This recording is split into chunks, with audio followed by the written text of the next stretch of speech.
Hey, what's up guys? Gons here for the Face Like the Sun channel. I know there's a lot going on and I can't make a video for every single topic that's out there. Sure you can, and you probably do. But if you want to hear something or if you want to hear something specific, let me know. I'll do my best to comment on it somewhere, whether it be Twitter or Facebook or Steam it maybe. Ultimately, I'm still working on getting my own website back up because I can post short little blog posts there if I get it going. So the first thing I just wanted to mention real briefly is obviously the Sutherland shootings, and prayers out to that whole community. It's awful what happened. Just having a young daughter myself, I can't imagine something like that happening. And I think the things that can't be verified are more suspicious than the things that can. The gun control issue obviously is a discussion. I understand that gun control is a big issue, so I'm not going to get into it in this video. I don't think it's going to be as simple as outlaw all guns and everything is going to be hunky-dory again. I wish it was that simple. But also, behind it all, I wouldn't be surprised if there is some sort of CIA or quote-unquote deep state tie. And also, I think it connects to the Saudi Arabia arrests and even the taking out of some of the princes that have happened recently. You're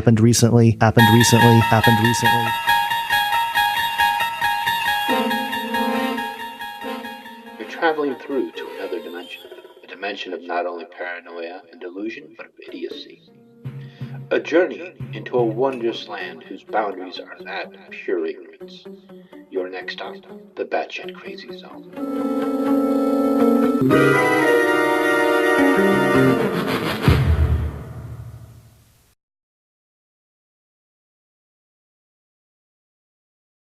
How are you connecting this to Saudi Arabia? Look, I don't know what goes on in your mind, how you believe that Saudi Arabia or princes in Saudi Arabia or whatever these have any connection to a shooting that happened. Although I don't think this is anything that we need to be celebrating, even though the ultra-Trump fans will definitely call this a victory. I don't think anybody in their right mind is calling this a victory of any sort. Anybody who believes that innocent lives being snuffed out is somehow a victory is seriously sick and demented and needs help. I think this is actually a temporary switch of power, and the plans that Saudi Arabia has to create the city Neom still says that the technocrats are in control and they are pushing for their New World Order regardless. But part of that New World Order process is mind control. There's no doubt that there are probably people in this world who are in positions of power and want to maintain those positions of power. You give them way too much credit. They don't have any ability to manipulate or mind control people. Sure, they can control the media, they can control the narrative. As is being seen by alternative media, the truth does come out. And over and over and over again, especially CNN, has been exposed as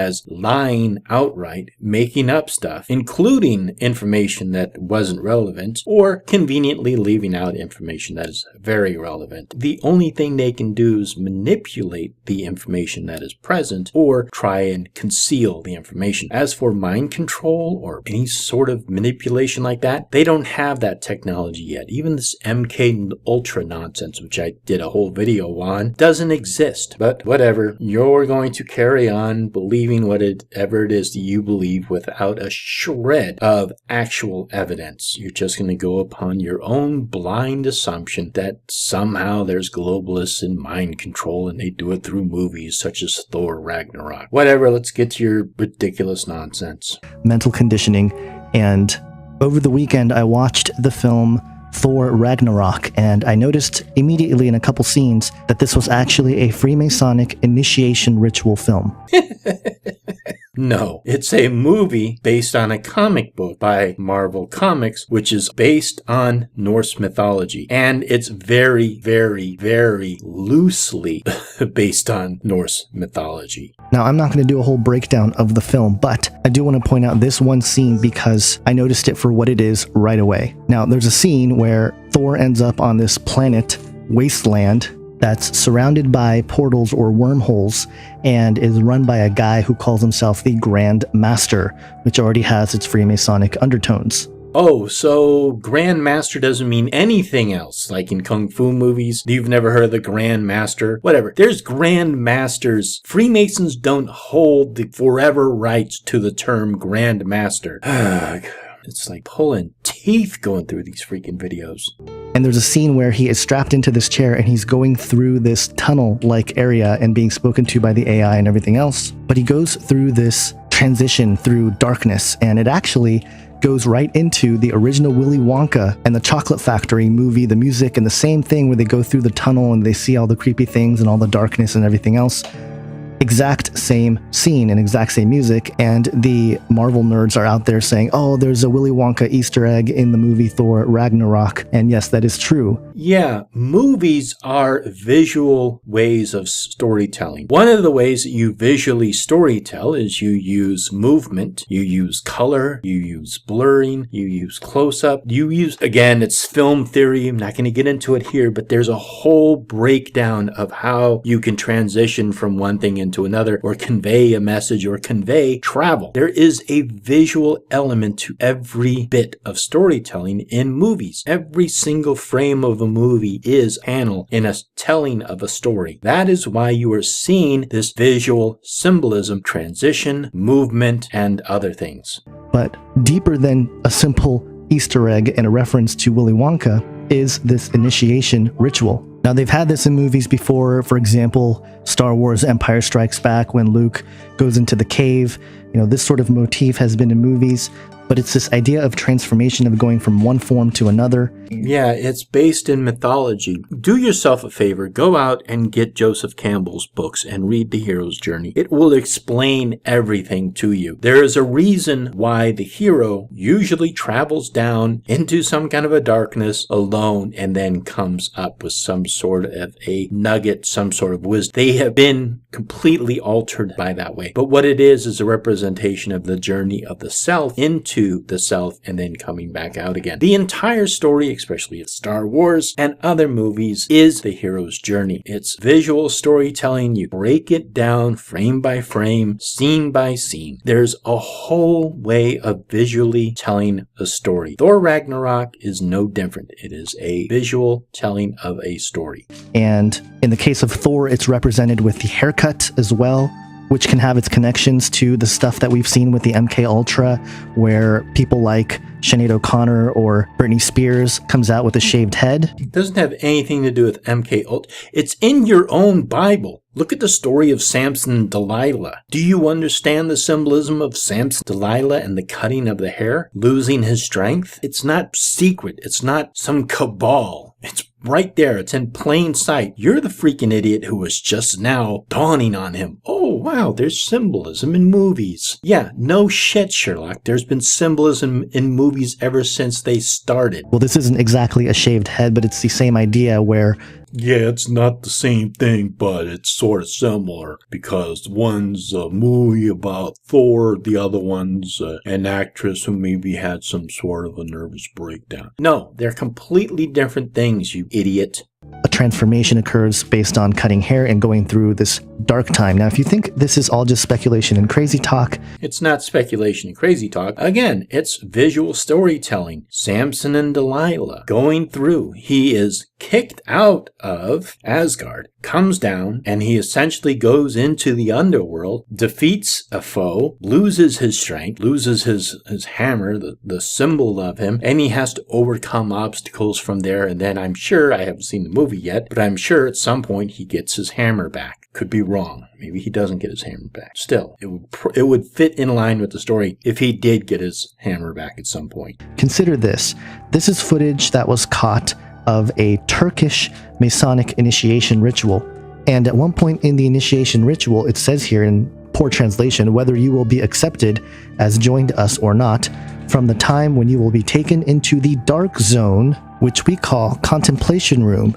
You will not tell anybody what you have seen and heard so far, and what you will hear here from now on. This is a Masonic ceremony, and they put it up themselves, then that's their prerogative. But if this was taken without their permission, then this is a violation of privacy. And I also don't even know if this is a Masonic initiation. Because again, could have been staged for whatever reason. It could have been it could have been based on Masonic ritual. It could be a Masonic ritual. Whatever, we don't have enough context. It just says Masonic initiation ritual from Turkey. That's all we have. Whoever did this, we don't know the whole context of it. And what you will see after your eyes will be opened, do you promise on your honor?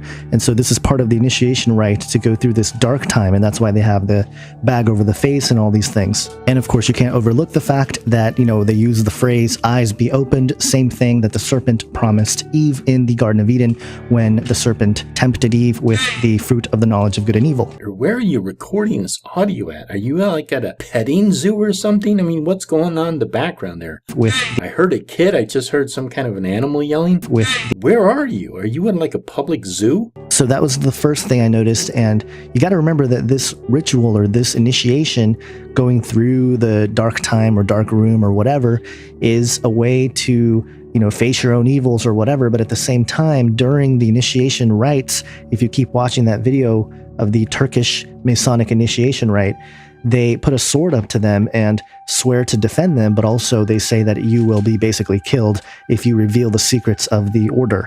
I'm just going to go out on a limb here and say that that's probably hyperbolic. I don't think they actually go out and kill people if they violate some kind of Masonic rule or reveal these secrets or whatever it is. I don't think they actually kill them. I probably, and again, I'm not a Mason myself, but I'm assuming that probably what happens is they're essentially excommunicated. They're shunned. In a sense, there is a symbolic death that takes place where the rest of the brotherhood or however they refer to themselves probably turn their back on that person and considered to be dead to them. That's probably what it means. I'm thinking it's probably allegorical. But again, I could be wrong, but I'm pretty sure I'm right. And we know that, the various levels are lied to, the lower you are, and ultimately at the top, they worship Lucifer. So that's what's being pushed out into the public here, because if everyone goes through the initiation, they're all initiated and they are part of the system and they are able to be controlled by the controllers.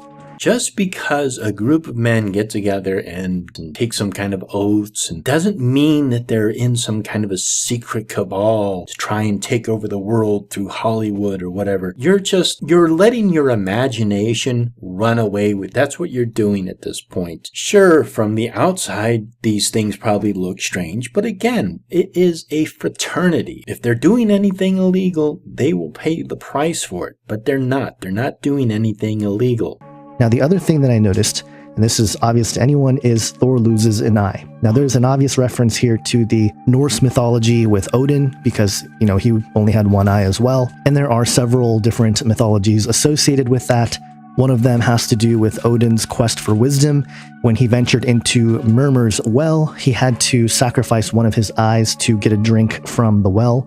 And if you follow the Marvel comic books, Rune King Thor also includes a moment where Thor has to sacrifice in order to gain knowledge and understanding that lets him tap into this greater power, and he has to pull out his own eye just like Odin did. So again, it's this thing where you have to sacrifice something to gain enlightenment. You are seriously not going to educate us on any kind of mythology or stories that are based on a sacrifice? Have you read your own Bible? Do you have any understanding of what the whole symbolism behind Jesus is? He died for your sins. He sacrificed himself, supposedly, for the sins of the world. He gave his eye and his head and his body for the sins of mankind. And so now you're going to come onto YouTube and criticize world mythologies, the Norse mythology and the Egyptian mythology, about the sacrifice of an eye for enlightenment. Your whole religion is based upon a sacrifice for atonement. How can anyone be this unaware? How can you be this blind to your own mythology? How can you possibly be this stupid? There's no possible way. And this goes back to the story of Horus, who is the son of Osiris and Isis. And in one of the ancient myths, Horus and Set got into a fight, and Horus's right eye was torn out. And later on, Thoth magically restores Horus's eye, And there are different mythos where in one of them it's his right eye that gets torn out, and another one it's his left eye. And in the ancient Egyptian mythologies, the restoration of the eye became emblematic of the reestablishment of order from chaos. And then 3 days later, he left the tomb and ascended to heaven. Does this sound familiar to you? And in one mythology, Horus made a gift of the eye to Osiris to help him rule the netherworld, and Osiris eats the eye and was restored to life. And as a result, it became the symbol of life and resurrection. And that's why offerings were sometimes called the Eye of Horus, because it was thought that the goods offered became divine when presented to a god. And there are other references to the eye that associate with Ra and everything else.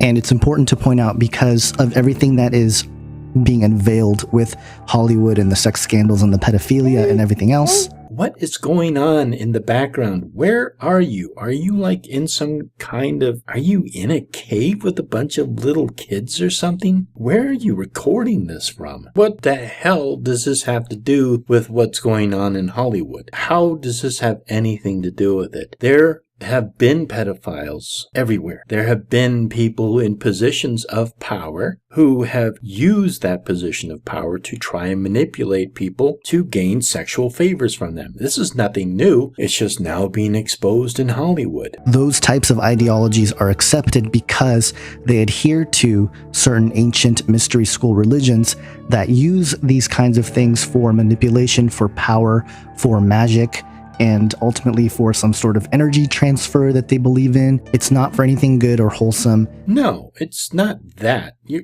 completely missing the whole thing. People in positions of power use that to manipulate and gain something for themselves. Usually money, more power, sex, favors, whatever. That's what they're doing. So the people who are found to be guilty of sexual misconduct are people in positions of power who were manipulating other people, gain sexual favors for them, and in return, they also gave them favors or did not excommunicate them or try to shove them out the door. It's just human manipulation. It doesn't have anything to do with the occult. It is sin manifesting right in front of our faces and trying to get us to normalize it.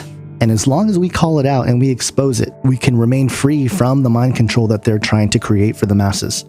And I know that, I'm just one voice out of many, but if you share videos like this, more people will wake up, and more people have been waking up, and it's been kind of cool to see. But we have to always ground it in the truth in Jesus Christ, because no matter how much we know about what's going on in the world, if you don't have that solid foundation, then you're just going to jump from different unsteady foundation to unsteady foundation, searching for some sort of concrete truth when you're not going to find it, especially when those ideologies are based in evil or based in unsolid foundations. You're forcing an association.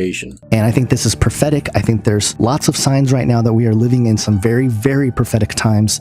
And we need to stay vigilant, keep watchful. There are lots of other stories that I can't get to in this video here, but I am going to discuss in Canary Cry News Talk, so look out for that. Go to canarycrynewstalk.com. In the meantime, let me know what you guys think about Thor Ragnarok, the movie. If you did see it and you noticed something else, definitely leave it in the comments section. Have an awesome day, guys. God bless. So let me just sum this whole video up for you. Norse mythology and Egyptian mythology, bad. All mythology throughout the entire world, bad. Christian mythology, that's okay. That's good. Any god that sacrifices itself for the greater community is bad. However, Jesus sacrificing himself for the atonement of all the sins of mankind is good. Your mythology bad, our mythology good. So that sums up this whole video for you pretty much. Anyhow, thank you so much. Hope you enjoyed the video. Blessed be and take care.